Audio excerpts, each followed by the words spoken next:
વલસાડના વાગલધરા નજીક નદીમાં સ્કૂલ વાન તણાઈ. વાન ચાલક કાર સાથે પાણીમાં ડૂબ્યો.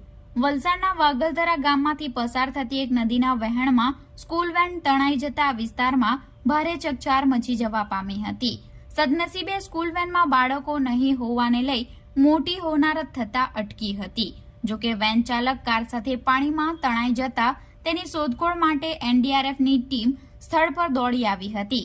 આ ઘટના અંગે સ્થળ પરથી મળતી વધુ વિગતો મુજબ વલસાડના વાગલધરા ગામના જેસિયા ફળિયામાં રહેતા 43 વર્ષીય નસીરભાઈ જમાલભાઈ શેખ વર્ષોથી સ્કૂલ વેન ચલાવે છે અને તેઓ ચીખલી તાલુકાના મજી ગામમાં આવેલી ફેલોશિપ સ્કૂલના બાળકોને લેવા અને મૂકવા જાય છે. આજરોજ બપોરે 1 વાગ્યે નાસીરભાઈ બાળકોને સ્કૂલમાંથી ઘરે ઉતાર્યા બાદ પોતાના ઘરે જેસિયા ફળિયામાં જમવા માટે જઈ રહ્યા હતા. જે દરમિયાન રસ્તામાં આવતી ખરડા નદીના ધસમસતા વહેણમાંથી વાન લઈને પસાર થવા જતા વાન સાથે નાસીરભાઈ પાણીમાં તણાઈ ગયા હતા.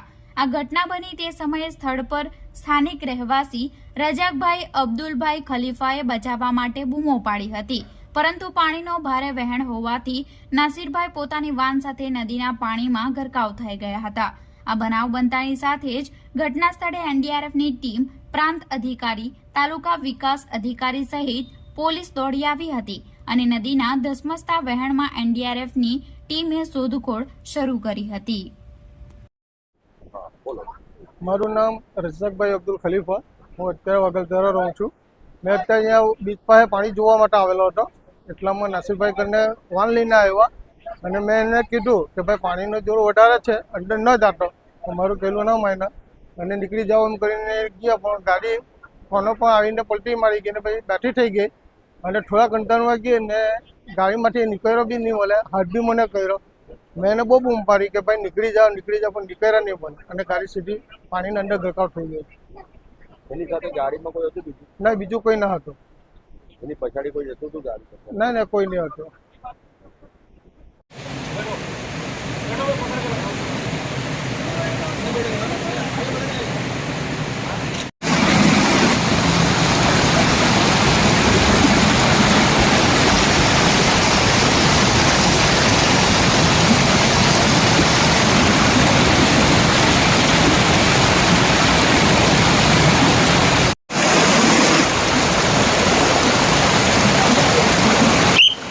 चल